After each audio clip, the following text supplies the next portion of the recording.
Welcome to the Institute of Jewish Knowledge and Learning. We are discussing the attributes of the Omer, and since this week begins Hod, that's the topic for the day. Take it away, Rebbe. Okay, thank you, Kim. Good afternoon, everybody. Nice to see all of you.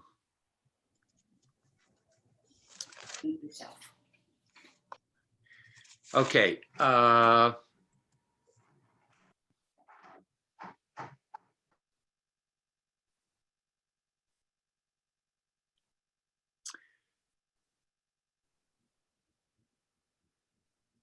So let's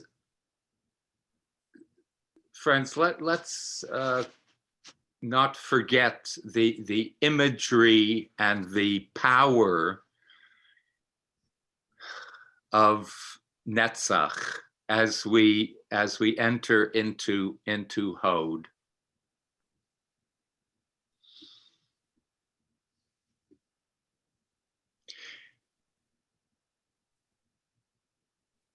I like the imagery of one of the imageries of Netzach is the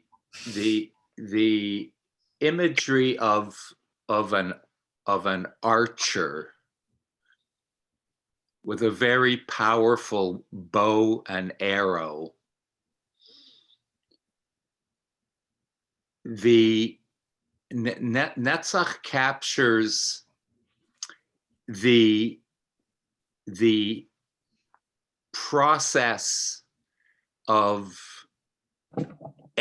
aiming and focusing on the middle of our target. Netzach is the process of not losing sight of the bullseye in our lives, the drive and the aim of hitting the epicenter of the bullseye.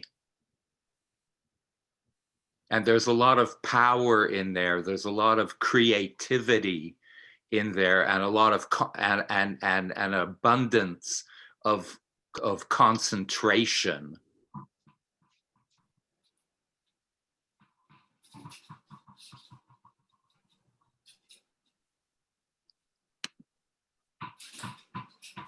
You know the feeling that when we, in life, or in different segments of our lives, when we hit bullseye?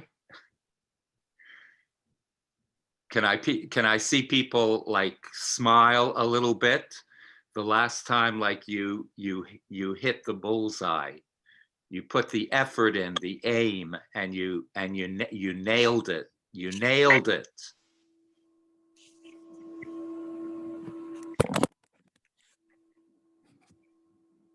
And part of Netzach is not only aiming at the bullseye, but part of Netzach is actually sometimes having the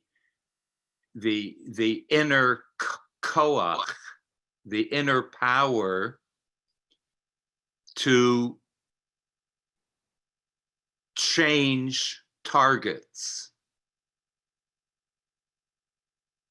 Because sometimes we go after targets and we can have all the good focus and good aim in the world, but we might discover that we are focusing and aiming at the wrong target. So part of Netzach is manipulating our target areas, what we are driving towards. Sometimes that has to be changed and tweaked or transformed. That's all within the energy of Netzach.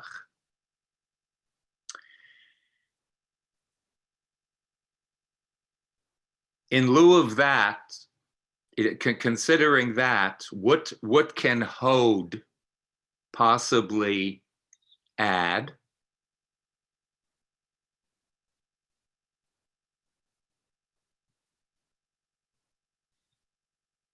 When we hit bullseye in Netzach, that's one of the reasons why Netzach is called victory, because we feel victorious.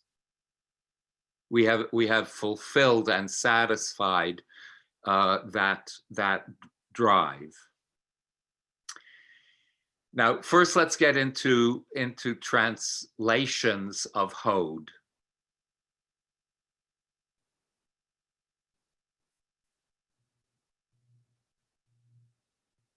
Kim, in our chart, in your chart, the chart that you're using, how did they translate Hod?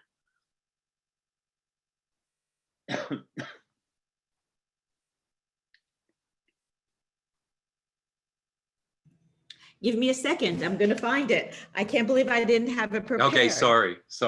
I'll flash it up when I get it. Okay. Yeah, Humility. it's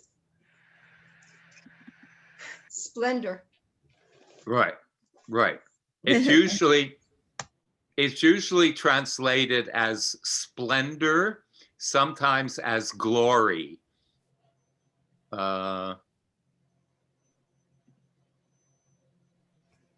Yeah. Thank you, Miriam, for your help. Thank you. So splendor. Covering me. You know, so I think to an extent, I mean, they are all true in with different nuances. But again, I believe that splendor, translating Hod as splendor, splendor itself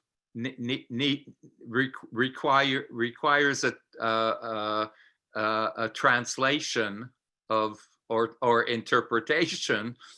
What is splendor? What is splendor?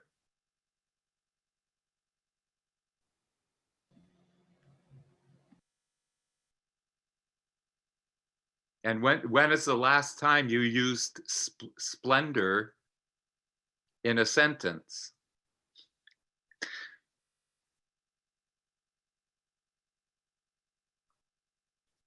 So I want to get down to earth with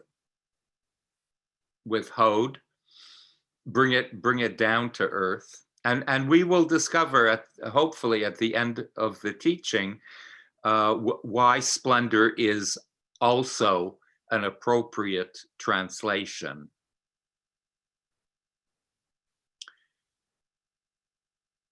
But in essence, I would like to translate Hod as surrender.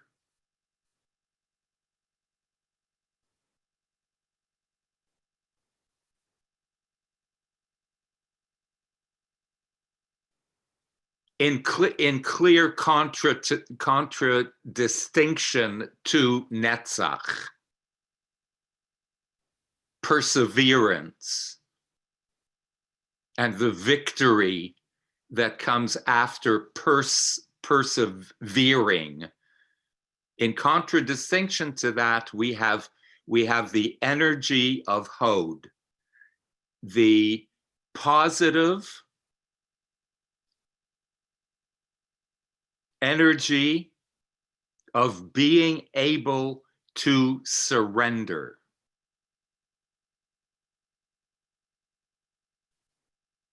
We can use another word. We're going to use a few other words, but predominantly surrender captures where the essence of Hod is coming from. Acceptance is another definitive word. Our capacity in Hod is to be able, in a broad sense, to be able to yield.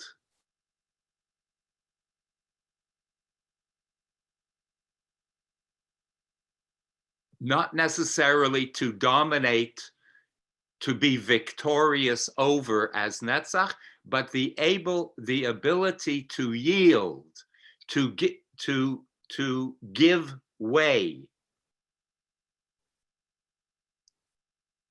Another way of saying that is our ability, in contradistinction to Netzach, our ability and the energy that it takes to be able to withdraw and to pull back.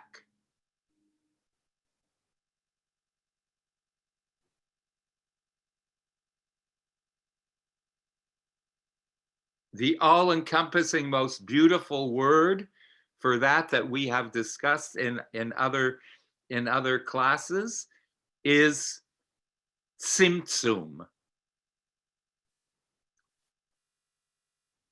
Tzimtzum. Our ability to yield, to constrict, to withdraw. And in the most positive sense, it's our, in a very general sense, it's our ability to respond to others or to other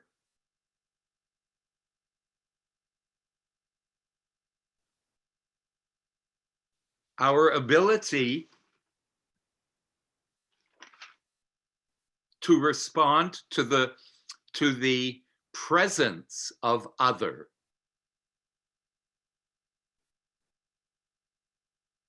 To be able to yield, to pull back self, and to yield to other. So let's go back to the story of creation.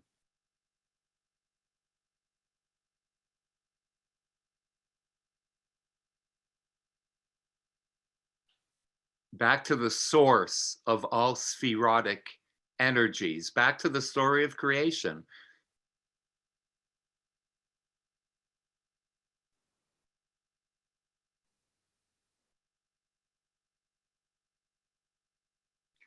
Just as divinity made room in infinity, divinity made room to respond to the divine creation. The response of the divine creation to creation was to withdraw, to yield to the new created other.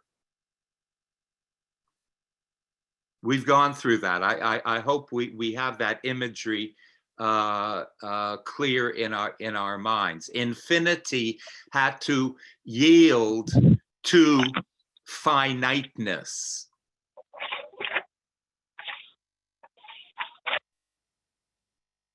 How did that occur?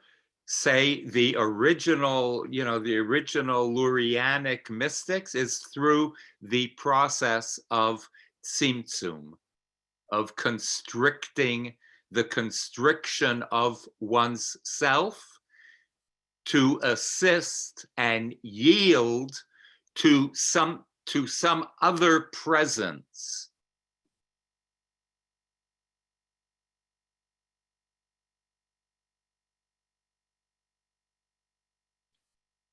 So we see that from the beginning, in Bereshit, in the beginning, in a beginning, inherent within creation, is Hod. Hod is the ability to welcome and to yield to other.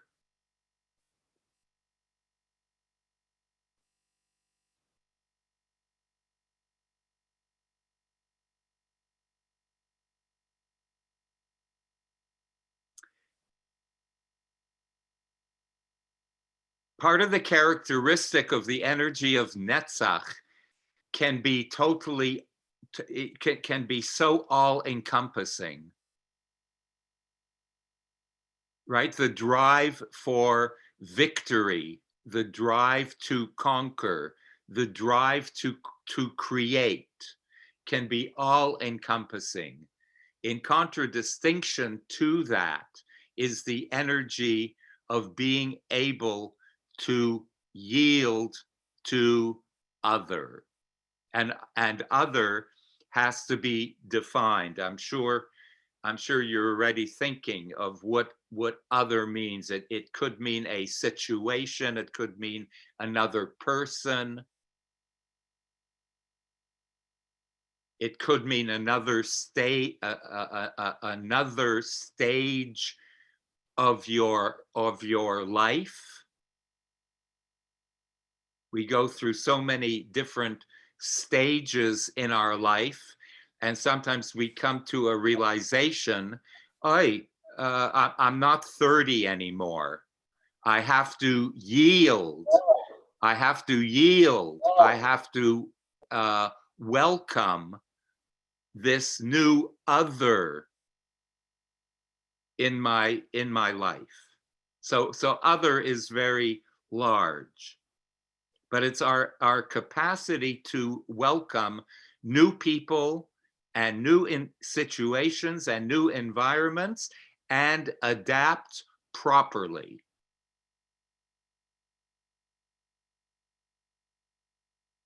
Okay, any comments or questions till now?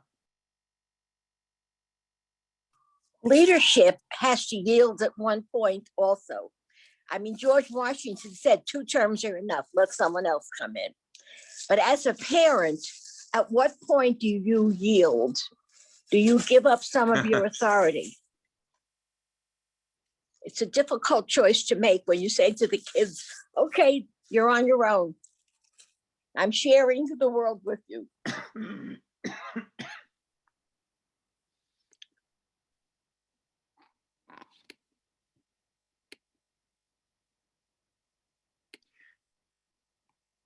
I hear your question loud and clear, but I'm gonna answer. We begin yield as parents. We begin yielding from day one. in one way or the other. In one way or the other, we start yielding from birth on. But I know that's not, what you're referring to.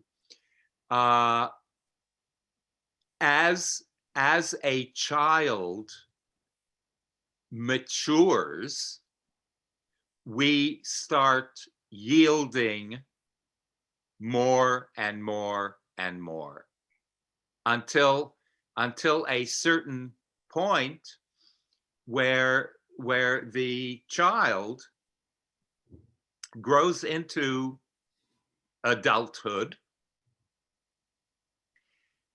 and become independent, and then we really start yielding, and that's when we really have to be very sensitive to the open-ended welcoming of their independence, of their opinions, and that's when we really have to exercise the smarts as parents of how and when and to what extent we are able to yield and able to exercise netzach. That's when the juggling act really starts beginning. Thank you, Rabbi Akiva. We have up next, she's listed as Marion, but to this community, she is Miriam. Take it away. Hi, thank you, Kim. Hello, Rabbi Akiva. Hi, Miriam.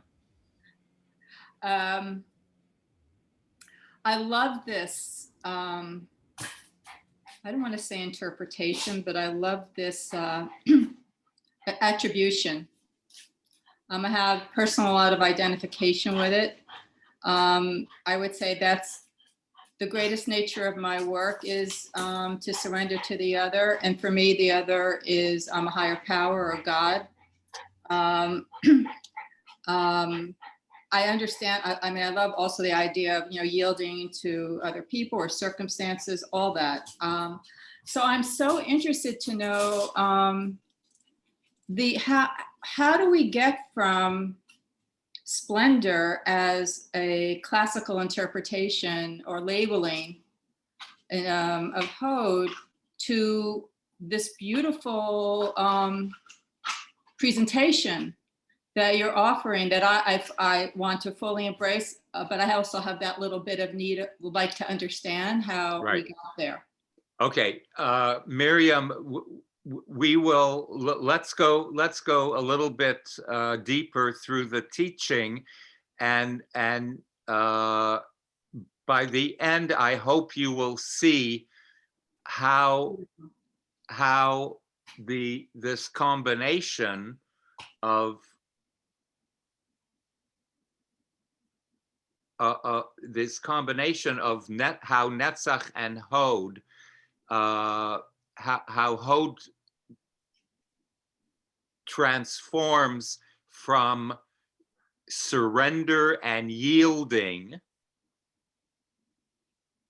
into splendor. So let's wait till the end. Which is the reason why people hate to have to leave this class early. No, because I don't mean to create a fake climax point at the end, but it has to. We have to more deeply. We have to more deeply understand the nature of Hod. So her splendor can be revealed. Okay, we'll put it that way. Sometimes Hod is also translated not only as surrender, but also as sacrifice. And I want to speak about the word sacrifice for a moment.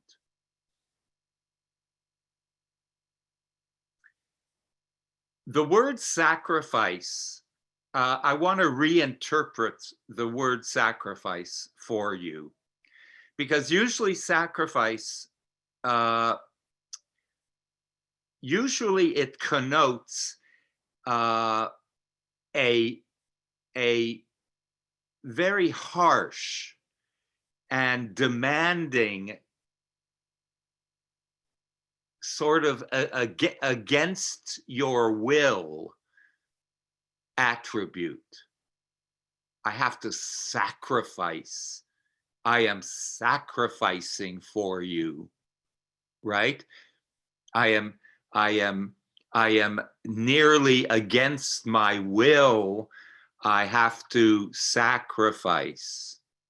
I'm putting something on the altar. I'm giving something up for you, right? Usually that's the connotation that we and the imagery that we have of sacrifice. And I want to reframe the idea of this harsh against your will connotation of sacrifice, and simply retranslate it, the word sacrifice, to mean sacrifice is nothing more than making room, period.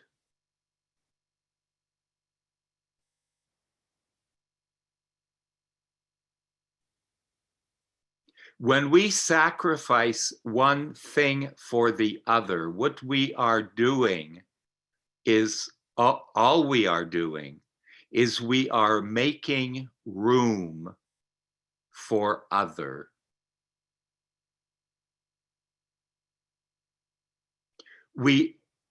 What we do when we sacrifice something for another thing is we are opening up space. We are giving up a little bit of our space for other.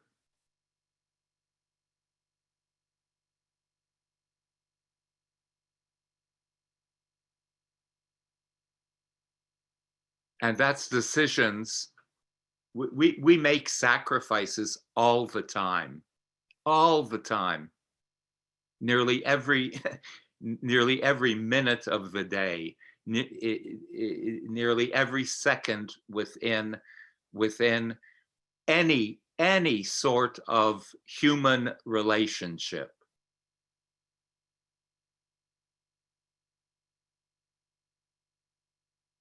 Sacrifice means making room for other.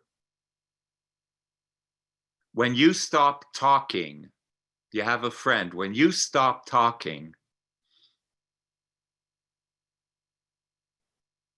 and you start listening to another, you are in the exercising of sacrifice, because you are making room for other. You are being mitzamtzem yourself. You are in the process of withdrawing of self in order to open up and create space for the presence or for the talk of other. That sometimes takes a tremendous amount of discipline and control to make room for other.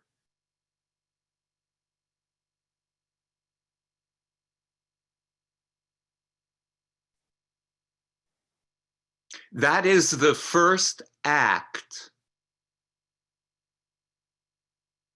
of divinity in creation. And Miriam, that is one of the reasons why it's called splendor, because it points back to divinity exercising a withdrawal of self, a withdrawal of infinite power in order to create space and room for an independent human being, and giving over the reins of divine independence to mankind.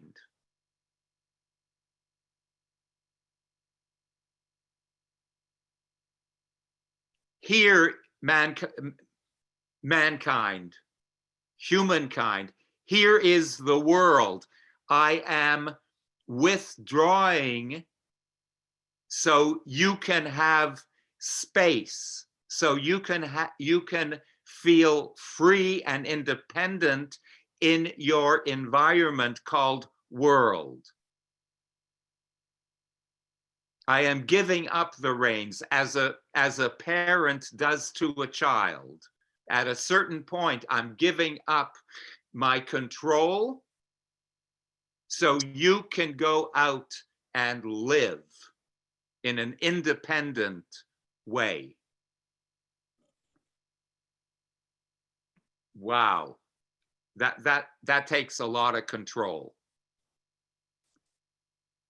And it even takes more control from God's point of view and from the parent's point of view if the child or humankind is actually not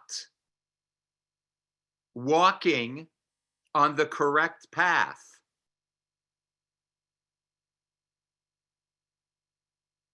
So inherent within creation is this idea of yielding,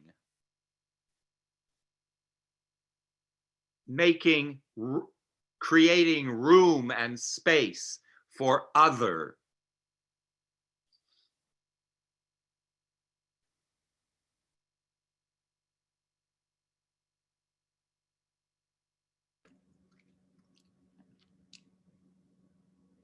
The hardest thing in the world to do is for a parent to let go of the child's hand, and knowing that the child is feeble in their walking skills and is going to fall.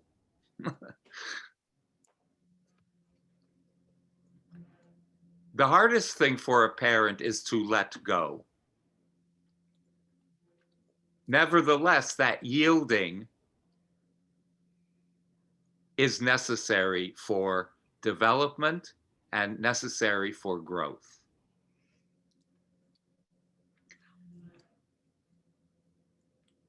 Who in the Bible, in the Torah, epitomized this attribute of yielding is Aaron.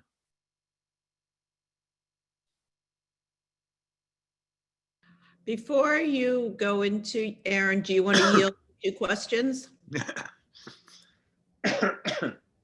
At this point, how can I not yield?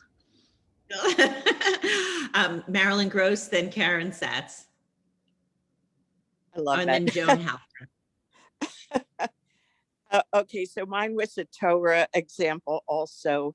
I don't remember what Torah study asked the question recently, why the people could not go up on the mountain to hear the 10 commandments. Wouldn't that have been, or to get the Torah, wouldn't that have been more impressive, more commitment? But God was stepping back and making Moses the leader. And all the time, God knew that there was a golden calf, but he still knew that Moses had to take over and the people had to see everything coming through him. And so if we're created in that image of God, then we need to step back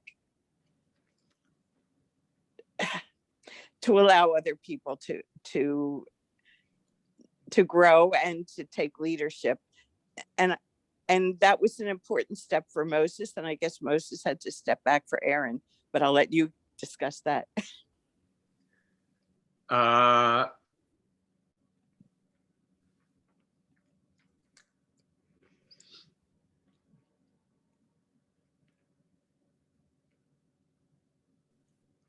To an extent, you are correct. I just want to add that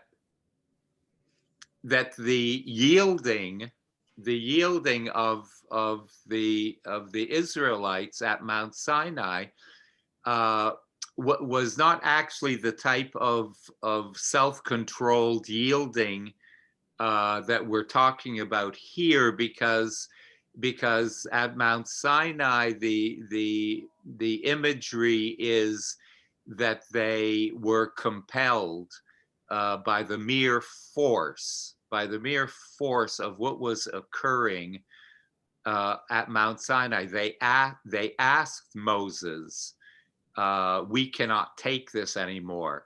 You know, when we exercise yielding, the yielding we're talking about here is a yielding of free choice, not a type of yielding that is so obvious, that is so compelling on us that I yield to the consuming fire in God forbid, in my apartment building. I'm yielding and I'm going outside. That's not the type of yielding that we're talking about. Mount Sinai was a kind of different, similar in one way, but mostly dissimilar to the type of yielding that we're talking about here. Yielding here is a yielding of such self control, of such self discipline, that there is a realization, in fact, a revelation that I must withdraw. And usually that withdrawal is a slow, gradual withdrawal, made in very consciously, Maybe I didn't express it well enough, because I think it was God who was yielding. Oh, God was certainly yielding. He was also stepping back and pushing Moses forward, God, even though he knew that Moses was going to have a problem going down that mountain. Absolutely. In terms of divine tzimtzum, there was a lot of that going on at Mount Sinai, as was inherent in the creation process itself. So you're correct in that. Thank you. Karen Satz, if you would like to unmute. So I actually think I'm making it more complicated. I was thinking that Hod takes a lot of love, and so I was thinking about Chesed. But Hod is on the left side, and Gevurah is on the left side. So I was kind of wondering, but now I'm seeing similarities between Gevurah, which is like restraining Chesed, and Hod. But then I was also wondering whether there was some sort of balance between on each side of the tree, like, which I never saw, because I never saw Hod as taking so much love before. So I was kind of, Gina, I'm not sure if I'm just making this too complicated. No, Karen, I hear. Hod is very much on the side of Gevurah. Don't forget how Gevurah makes Chesed more beautiful and more palatable. There's within the restraint of Gevurah and within the restraint, the tzimtzum of Hod, it is that restraint that creates splendor, that creates beauty out of the combination of Netzach and Hod. That the restraint itself is a beautiful thing. Making room for other, which requires restraint, Yeah. makes Hod beautiful. Mm-hmm. Okay, I got it. So sweet. So sweet. Thank you. Joan, Sandy, and Donna. Good afternoon, Rabbi Akiva. Hi, Jonala. Hi. I've been contemplating on Hod. I seem to have had over the years a mental block on absorbing its meaning. So I've really been, what does splendor mean? Yeah. So what I've come up with that I wanted to check in with you is with the realization that when we're talking about the Sphirot, we're talking about making different aspects of God or God's energies smaller, so that it's something that we can wrap our head around, wrap our arms around, so to speak. So keeping that in mind, when I was thinking about Hod in the definition of splendor, I was thinking about that point when beauty is beyond beauty, where we almost can't take it in. It's right at that point where it's almost beyond our ability to take it in. And in order to take it in, we have to open ourselves up to receive it, because it is so huge. So whereas Netzach requires that narrowing and that concentration, especially with your example of shooting the arrow, in order to hit the center of the center of the center, Hod is the exact opposite in order to take it all in. It's like awe, but it goes beyond awe. Am I on the target? I think you hit bullseye there Okay. with Hod. Maybe I'll be able to remember it for next year. Of course you will. You'll embody it. Sandy. Hold on one sec, Kim.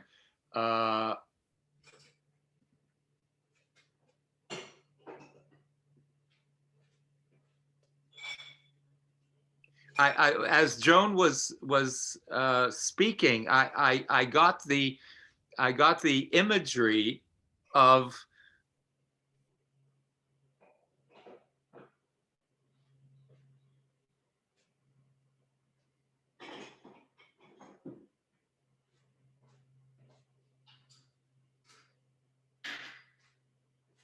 Hod.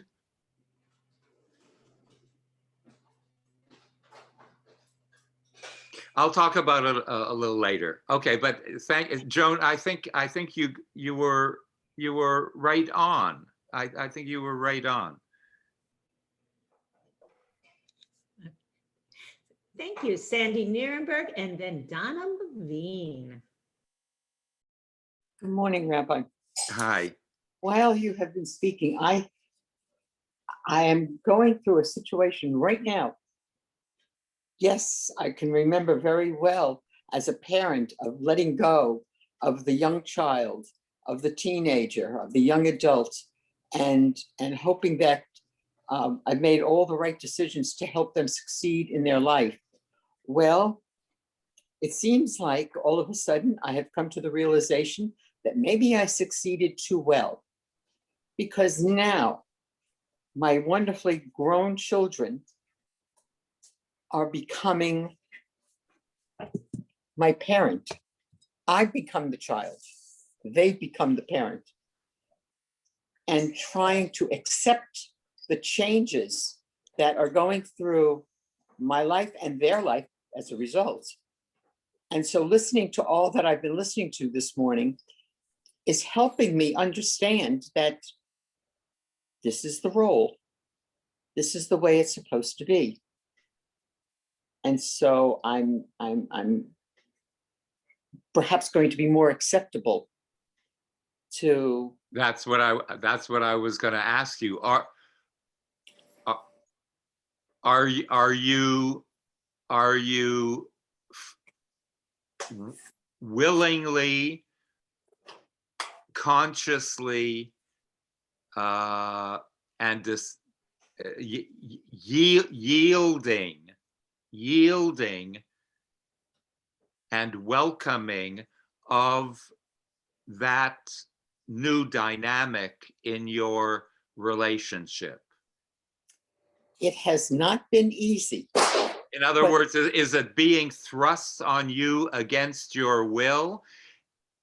Or is it being gifted to you, and you are just in the midst of figuring out to what extent you are going to be yielding, to what extent you must yield? What are the parameters of welcoming that new dynamic? It all begins with love. Okay, They but have seen something that I saw but didn't want to acknowledge. I have recognized the fact that I need the help that right. they are trying to offer. And it's been very difficult for me to give up, not giving up total control, but giving up a lot of control that I was tightly holding on to. And it's like, what am I holding it on for? Why am I holding on to this? For what reason? It's for that exact reason that I introduced the word, instead of using the word sacrificing or giving up, simply change the word and say, I am not sacrificing, I'm not giving up. What I am doing is I am simply making room Yes, yes, for that new dynamic. I am making room. It makes perfectly good sense for me. And now I can say to my kids, okay, it's all good. It's all good. Thank you. So beautiful. Donna Levine. Hey, I can hear and see. Akiva, I was wrestling with a couple of things when you were talking about code. The first image that came to my mind was the creation story. I'm sorry, Don. I didn't hear that, the last two words. You need to lean into the microphone. Thank you. I will lean in. Lean in. When you were talking about code, the first image that came to my mind was the creation story.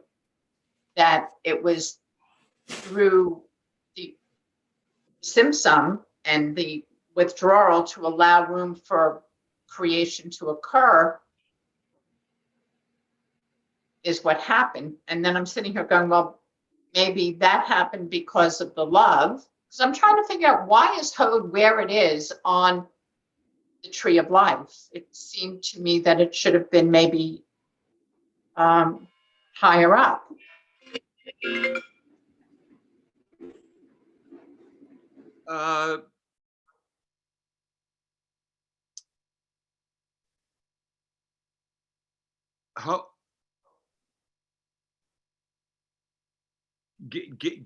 Gevura is the higher up, the more transcendent, the more all-encompassing type of beautiful restraint.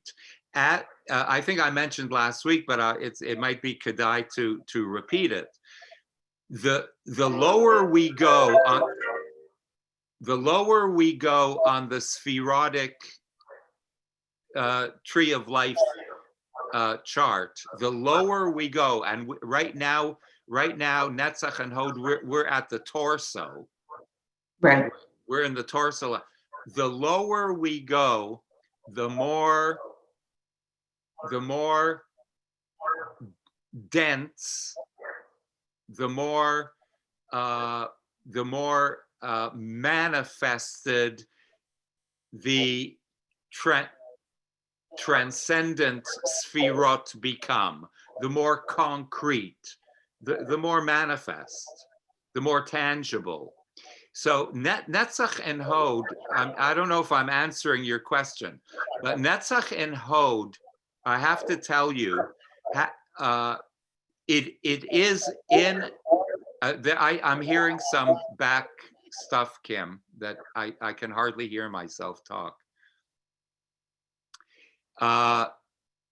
Netzach and Hod encompass what we would call the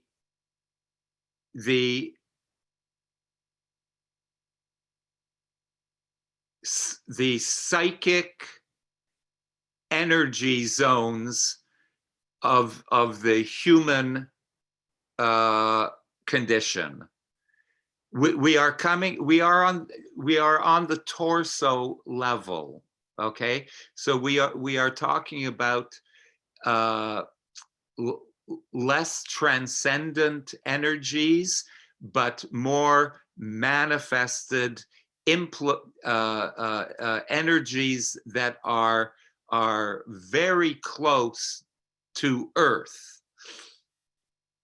that still have their connections through Tiferet to the transcendent, and that's why Tiferet is right smack right in the middle, because it is the highway through which we can develop our psychic abilities to go even higher. But Netzach and Hod start on the spherotic tree of life. And I thanking you for bringing this up. Start what the mystics called, Netzach and Hod are the beginning of what the mystics called the nefesh behamiut, the animal soul, the animal side of the soul. May I, so It just to starts getting into areas of ego, narcissism, egocentricity, in it that can emerge from Netzach, and only balanced by Hod, by restraining and making room for other.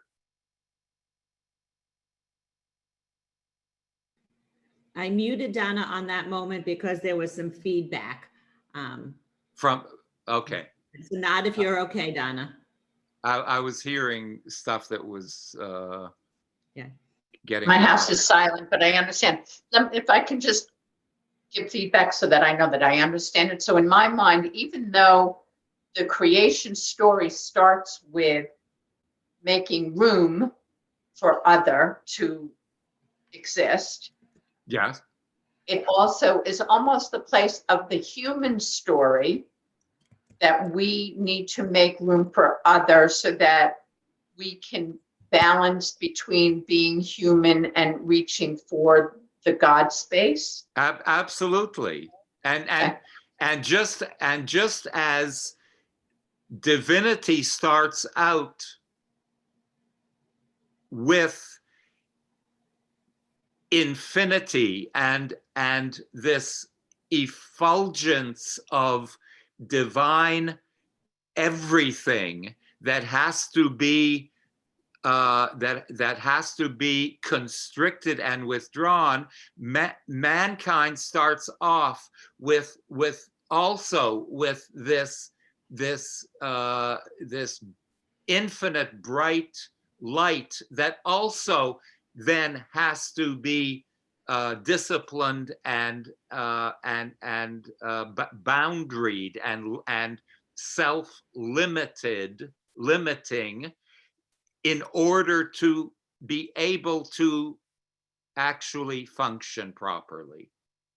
And Netzach and Hod is the beginning parts of the transcendent energies that are landing within the human brain, so to speak, or the human heart. And this is the beginning of the juggling act. Netzach and everything is happening on the Netzach and Hod level. That we will, and then going to trickle down into Yesod, and then finally in its resting place in Malchut. But we are still talking about the inner workings of the human psyche. That's where we're at with Netzach and Hod. Thank you. That's very meaningful to me. Thank you. The last question that we're going to take in this section of the teaching will be Debbie Kugelman. Please unmute. Thank you. I really, in all your teachings, Reb, have gotten today that Gevurah is the driving force behind Chod for me. I now see it because Gevurah is on that level and Chod's on the more this level. And I just had a major revelation that you are all very blessed to have, and I thank you for being part of. My now relanguaging of my divine idea of what the divine is for me is really the tree of life. So now when you speak of God, or however the manifestation of now that divine part for me, which I've been calling Shekhinah lately, because I didn't have a real attachment to it. Yeah. I now have an attachment, I believe, because I'm kind of shaken and all that kind of thing, that I can now hold on to that kind of an idea, a picture of what, and it's the top, which is the God maybe we speak of, that's out, that I talk about, that's outside of me, the crown, the first triangle. Yes. So now that I can visualize the lower being. Debbie, that's fantastic. I mean, we started this all off with if we perceive the tree of life as and relanguage it and call the tree of life the tree of life equals the tree of divine emanations. That's what the tree of divine emanations. These are divine energy forces that we can call, the God map. This is the God, as long as the mystics say, as long as we don't create an idol, an avodah zara the mystics talked pretty extensively about creating an avodah zara, creating an idol out of the sfirot. And they spoke about not God forbid, praying to the sfirot, which at one point, there was some close calls. There are some close calls. As long as we keep that as in its proper category as an imagery for something that is so greatly transcendent of that diagram, then Debbie, then you got it right on. This is the anatomy. This tree of life is the anatomy of the Godhead. Thank you, Rabbi Akiva. We're back to you for teaching. Okay. So the biblical image of Hod is embodied by the biblical personality of Aaron. Aaron represents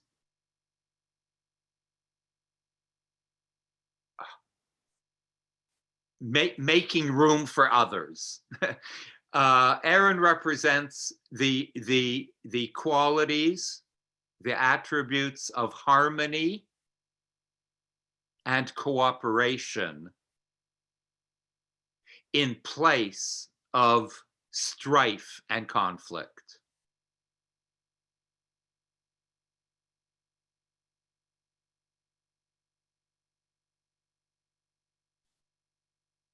Sometimes Netzach can get out of hand.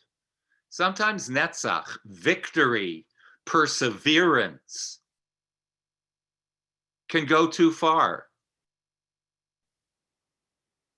Sometimes perseverance can lead to abuse.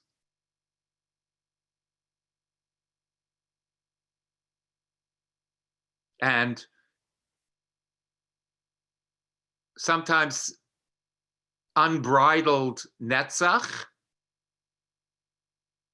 can lead to authoritarianism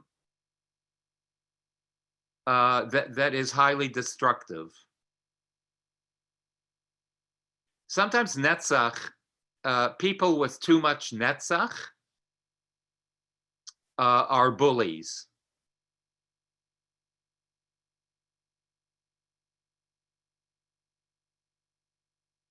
Too much Netzach sometimes can turn into a bulldozer of a person.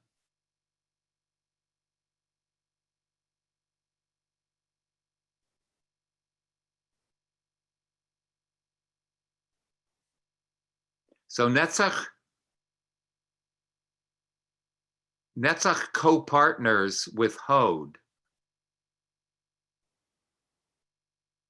and brings harmony and cooperation into the mix to cool down some of the unbridled Netzach that is present within the psyche of the human being.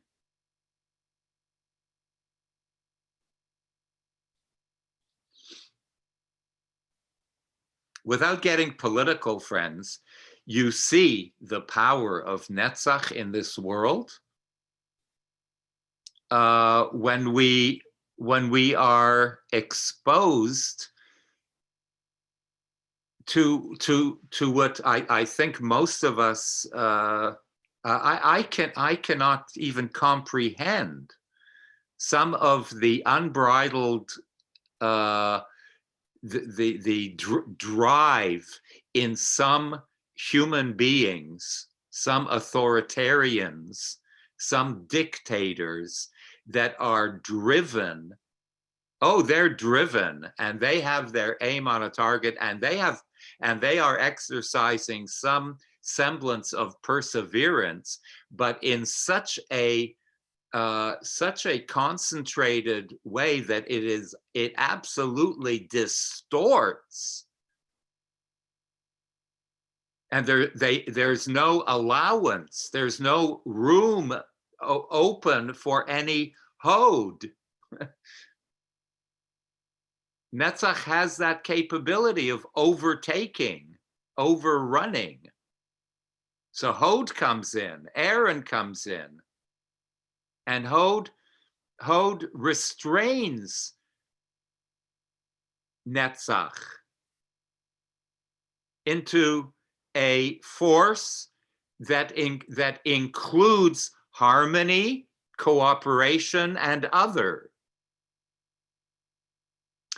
Hod actually it is an inherent energy within the human condition that wants and needs to create networks, leaving room open for others, to create networks, to harmonize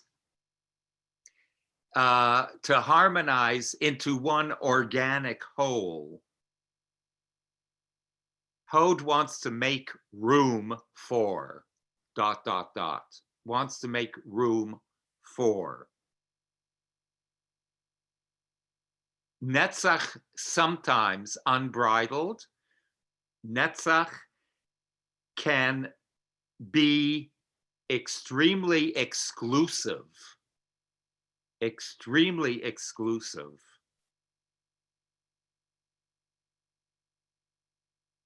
The idea of Netzach, of self-survival, of me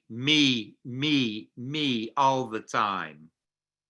Hod, in contradistinction, is all inclusive, making room, sacrificing space, sacrificing my space. So everybody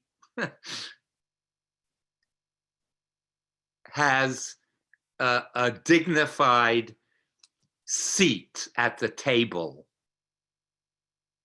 That's Hod.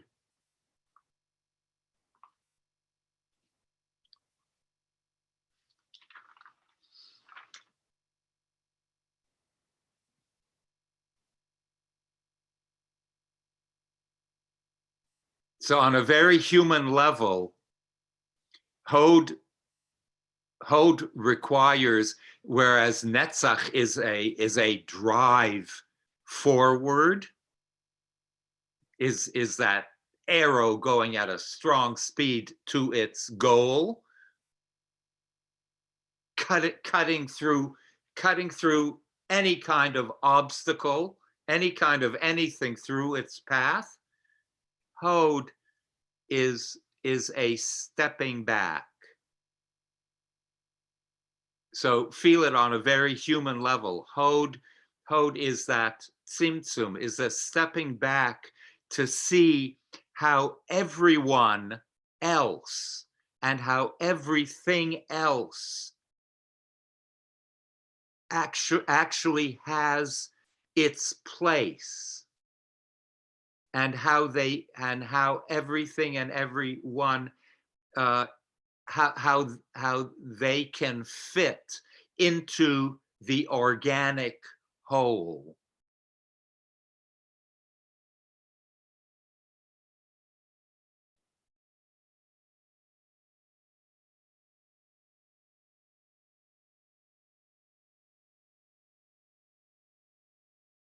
So important, such an important attribute, our ability to step back and notice it. Are all of the people and all of the pieces of my puzzle, do they all have a dignified seat at my table? Am I being all inclusive? Am I exercising harmony and cooperative networking with all of the players in my life?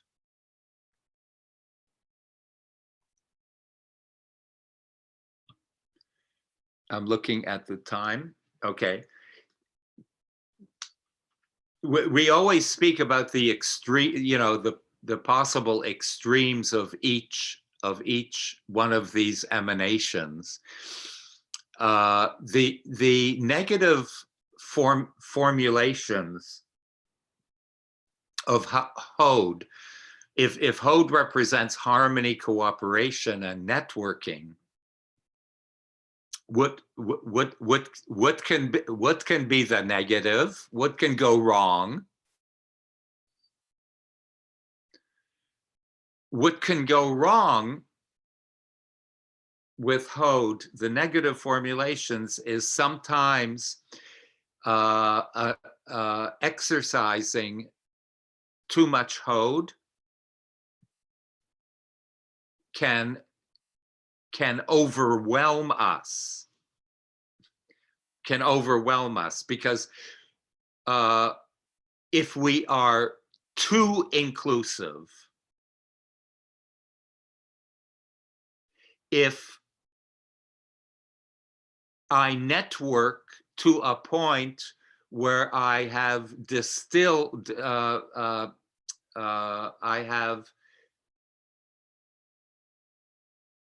if my network gets so large and so complicated and complex, I am juggling too many pieces in my life for under the umbrella of networking, that I am running out of my juggling powers. And then the people in my life and the environment in my life overwhelms me, and I start drowning in my all-inclusive tendencies. And when that happens, when we start drowning in too many pieces and too many personalities, and taking on too many things, that can cause and create shutdown. And then I am totally incapable of doing anything with anybody. So it really boils down, Chevra, it really boils down to the idea of the great Talmudic sage Hillel. I was thinking that the essence of Netzach, the power and drive behind Netzach, is encapsulated in the words of Hillel, probably his most famous and well-known Talmudic adage. Netzach can be embodied, the power of Netzach can be embodied by im ein ani li mili. If I am not for myself, who is going to be for me? That is appropriately attached to the emanation of Netzach. Self im ein ani li. If I am not going to be for myself, if I am not going to be self-driven and committed to self-survival, and not only self-survival, but self-fulfillment, if I am not going to be for myself, Mili, who is going to be for me? It's up to me. I have to take the reins. Netzach, victory, perseverance.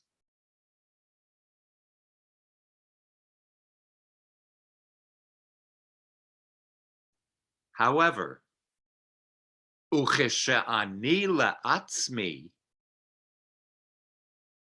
but if I'm only for myself, if I take Netzach to an extreme, if I exclude, if my focus is only on me, and I'm excluding basically everyone else as nearly insignificant to my own needs. Ucheshani la'atzmi, if I'm not harmonizing, if I'm not seeding with dignity all of the people around me, my family, my friends, my community, if I don't have that in place to balance that fairly egotistical possibility of being for myself, then ma'ani, then what am I? I am nothing. I am nothing but a selfish, narcissistic animal. Rabbi Akiva. There are Shabri, I'm sorry, Joyce, Shabri, and Sheila, and 14 minutes. Okay, so hold on. Just let me like kind of conclude. So im ein anili mili is netzach. Ucheshani la'atzmi, but if I'm only for myself and I am excluding other, and there is no room for other, then that is already the emanation of Hod. We must include other. There must be a harmonization between self and other, and they must flow in harmony and in tranquility and with under the umbrella of cooperation as one organic whole. Okay, go for it. Okay, so Joyce. Hi, Deborah, and hi, Rabbi. Hi. What beautiful teachings. And like Debbie and Joan, I'm putting it together a little now, I think. I have experienced an overabundance of all of the sphirot we're talking about. So whether it be Netzach or Hod or Gevurah or whatever the other half is, and all of it. And of course, that's the point, that we are organic humans with all of these things acting on us, but and us acting to balance them. But I just had a thought about Hod. Was after so many, a year plus a couple months of living in my hole, I'm having trouble hoding, making space for others. I'm fortunate in that I live with a person, so it's easier for me not to reach out and not to be open to seeing and talking to friends and family, loved ones. Joyce,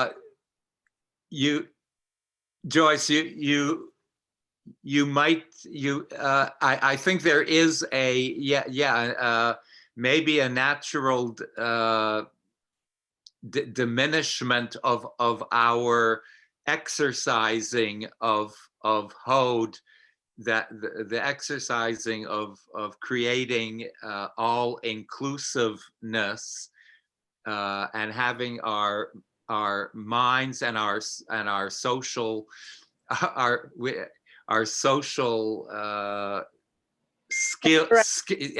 skills maybe have become a little atrophied. You might be correct. There are probably ways of remedying that by course. But I hear you loud and clear. We have gotten maybe used a little bit to the cocoon that COVID put us in. Yeah. Thank you. Shabri, would you like to unmute? Thank you, Kim. Thank you, Rabbi. You know, Rabbi, ever since you started this teaching and you kept using the word other, there was a wall that came up as soon as you kept saying other. And I said, well, how else can you express yourself as other, that there are others? But, you know, this is echad, we're one, we're not, there's no other. And opening up myself to being in this world and being with, even if the other doesn't see it my way. Isn't there another way that can be expressed instead of using the word other? And okay, so that's number one. And the other thing I'd like to say is that Can I've been you use another word than other? yeah, can I? No, I No, was kidding. I'm waiting You for you just used the word other. I know. Oh, what did You- I? Oh, there's You something else. you asked me There's not to something use else. the word other, and you just And I used the did. word other. I know, it's terrible. Go ahead. But I could say something else instead of other. Can I use something else? I Another don't know. word. I don't know. I'm okay Another. with other, but Oh, go you're ahead. okay with other. But the other, that's what we're fighting against in this world, that we separate ourselves and everything is the other instead of whole. No, I'm thinking Shabri, about it. I really appreciate the question behind your comment. But Shabri,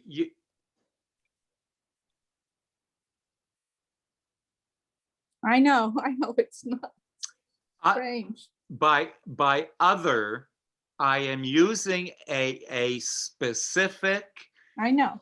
generic term to differentiate between you and your own super ego that we all embody. And I am using the word other for anything and anyone else than your super selfish, narcissistic ego. That's what I mean by other. So other refers, does our egos see or perceive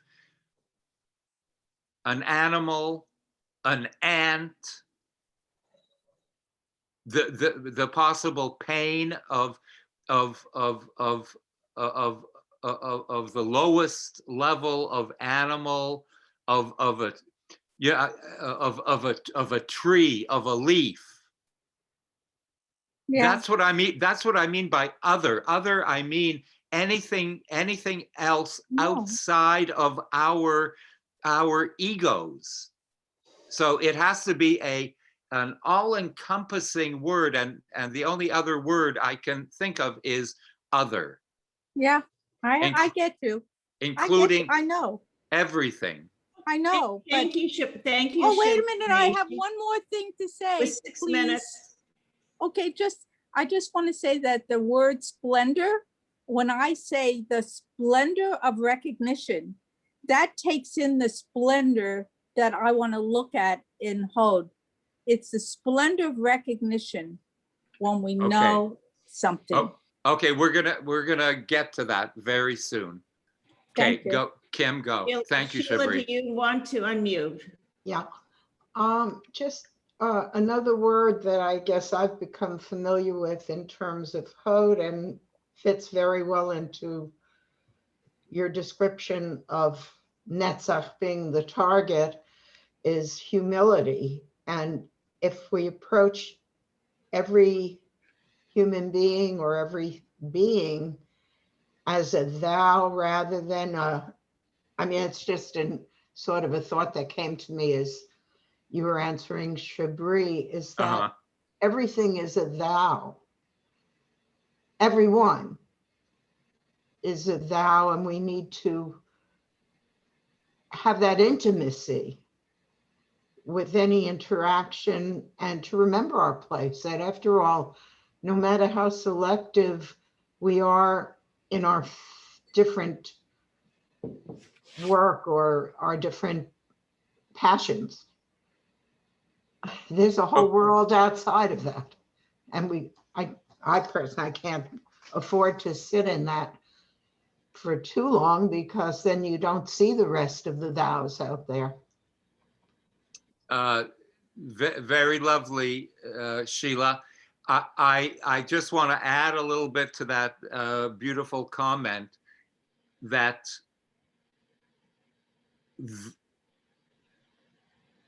the it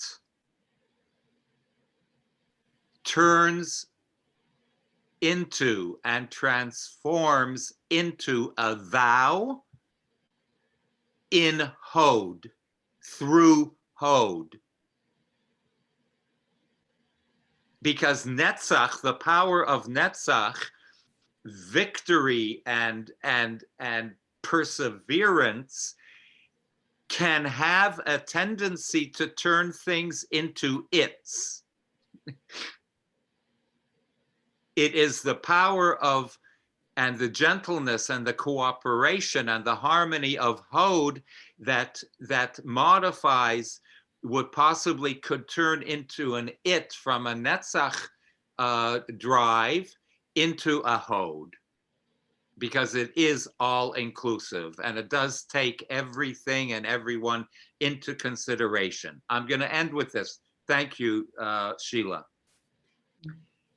The combination of Netzach and Hod, these two energies working in sync one with another, is actually the glue, which ultimately binds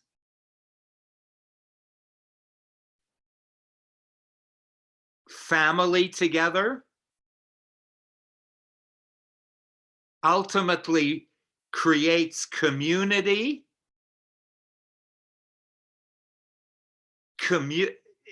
once communities combine drive, harmony, networking, cooperation, it starts with self, then extends to family, and then to community, then to societies, then to civilizations, where the Netzach and Hod are mamish, like flowing one into the other, one emanation, complementing and harmonizing with the other, where these two forces are, where Netzach's force, the focus, the one-mindedness energy, produces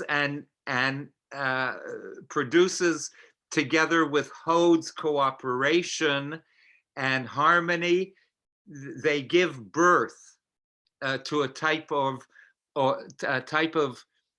organic human creativity, which actually becomes the crown of the human creative process.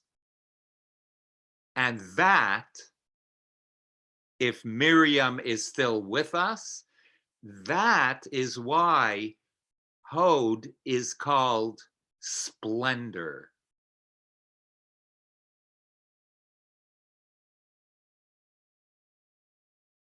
Because there is a splendor between the merging of these two, which ultimately will bring us to the next sphera, which is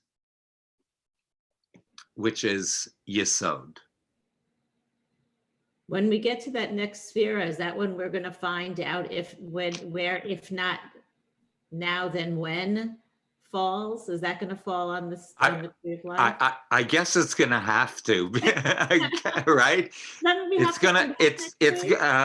It's gonna have to fit in. I will fit it in to the puzzle. It's absolutely been a splendid program. and I Splendid, am so splendid. glad I withdrew from my other activities to be present for this teaching.